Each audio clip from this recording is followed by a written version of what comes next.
Hello, it's Jisoo, and right now in this video I am going to go over some thermal concept related questions for the IB Physics SL and HL Paper 2 problem. This is a real exam problem. Okay, so part A reads, distinguish between internal energy and thermal energy, heat. Well, here, heat is actually going to be a hint towards answering the thermal energy part. But anyways, this question is 2 marks. It's worth 2 marks.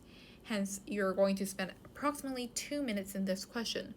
So, in order to spend your time efficiently, you would have to memorize what internal energy is and what thermal energy is. You have to memorize those vocabularies. Okay, so let's answer these questions. So what is internal energy? Okay, internal energy is the total random energy, total random kinetic energy. And I'm not going to write everything down, but I'm just going to create some symbols to shorten it out, or else this video is going to be super long. Total random kinetic energy and intermolecular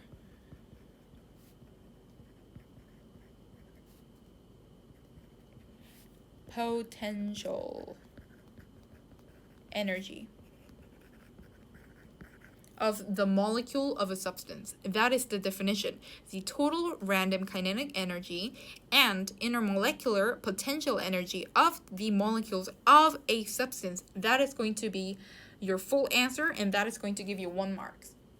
If you don't include the kinetic energy part or the potential energy part, you won't get a mark. So you have to include both of them. Thermal energy is defined as the kinetic energy associated with the random motions. So random motions of the full definition is the kinetic energy associated with the random motions of the molecules of a substance. That is going to be your full answer. You have to write that down in order to get that full mark, and to get the full 2 marks you have to answer both of these questions correctly. So from here, what do we know?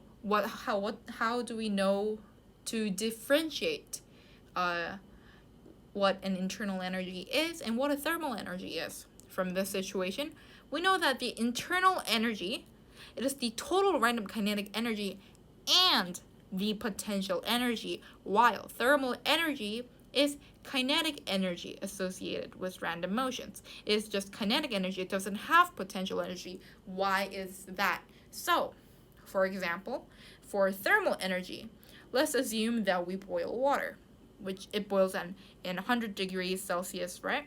And when it boils, it turns into gas. And when it's like at that stage, gas doesn't have potential energy. It's just kinetic energy. So thermal energy is really, that's why I said heat is a key word here that they have given us. It's like a hint. So heat, which is temperature. Temperature is the amount of kinetic energy moving around. So how, like, it's their speed, right?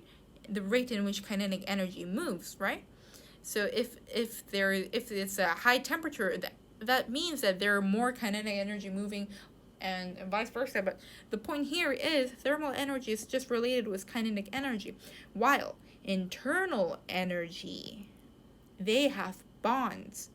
So they don't only have kinetic energy, they also have potential energy. So let's move on. This is a continuation. So part B, a 300 watts immersion heater is placed in a beaker containing 0.25 kilograms of water at a temperature of 18 degrees Celsius. the heater is switched on for 120 seconds, after which time the temperature of the water is 45 degrees Celsius. The thermal capacity of the beaker is negligible, and the specific heat capacity of water is 4.2 times 10 to the 3 joules per kilogram times Kelvin. Okay. What do we have to find? We have to find the estimate. We have to estimate the change in internal energy of the water. And it is worth a total of 2 marks. It should take you about 2 minutes. So if we go to this is SL and HL. And if we go back to our data booklet, from chapter 3, thermal concepts, we know that Q is equal to mc delta T, right? M is mass, C is specific heat capacity, and delta T is change in temperature. So from here, we know that because Q is equal to mc delta T, as I mentioned, 0.25 kg times, because that's our mass, times the specific heat capacity of water, which is 4.2 times 10 to the 3 joules per kilogram Kelvin, is multiplied by the change in temperature, 45 degrees Celsius minus 18 degrees Celsius. It's the final temperature minus the initial temperature. Put this in your calculator and you'll get 28,350 joules.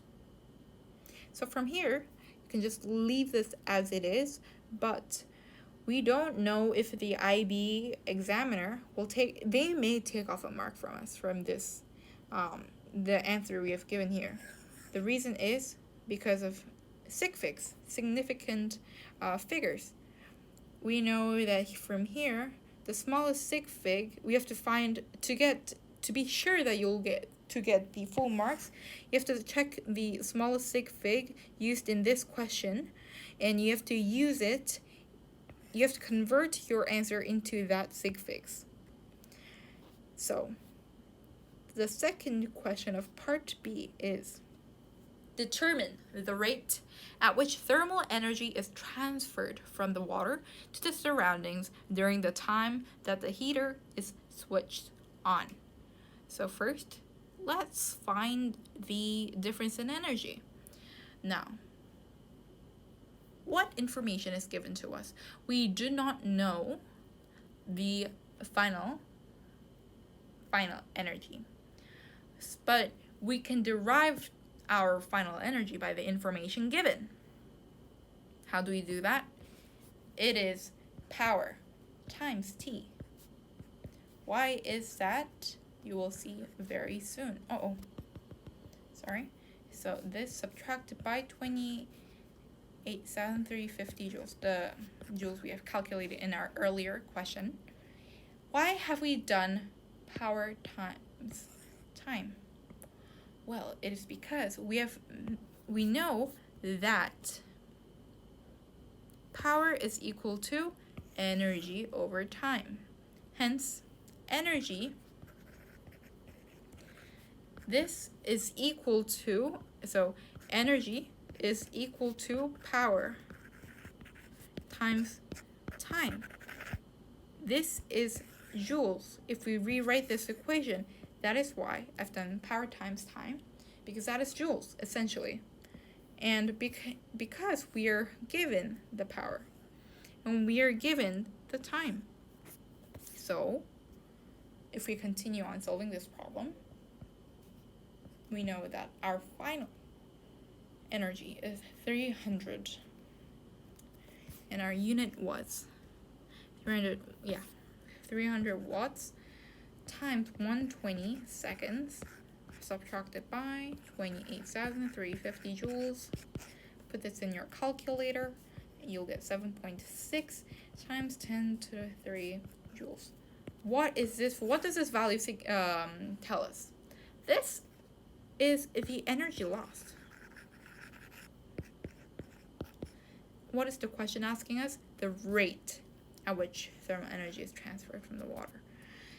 And this and surrounding during the time that the heater is switched on. So we know what is the power. Well, the power is 7.6 times 10 to the 3 joules, the answer we have calculated. And we know we can say that the power is divided by 120 seconds. Why? Again, it is this concept again. Put this in your calculator, 63.3 watts. Okay, done. This is a continued question again. So the question is asking, the water in part B is further heated until it starts to boil at a constant temperature. It is boiled for 500 seconds, measured from the time that it first starts to boil. The mass of water remaining after this time is 0.20 kilograms. Part I asks us that we should estimate using the answer to be II, the specific latent heat of vaporization of the water. They have brought up the term latent heat. Now, this is automatically going to tell us what is this going to tell us? What formula should you use in this situation? Well, we can use this. Q equals ml. So using that Q equals ml, we know that the latent heat is equal to Q over M.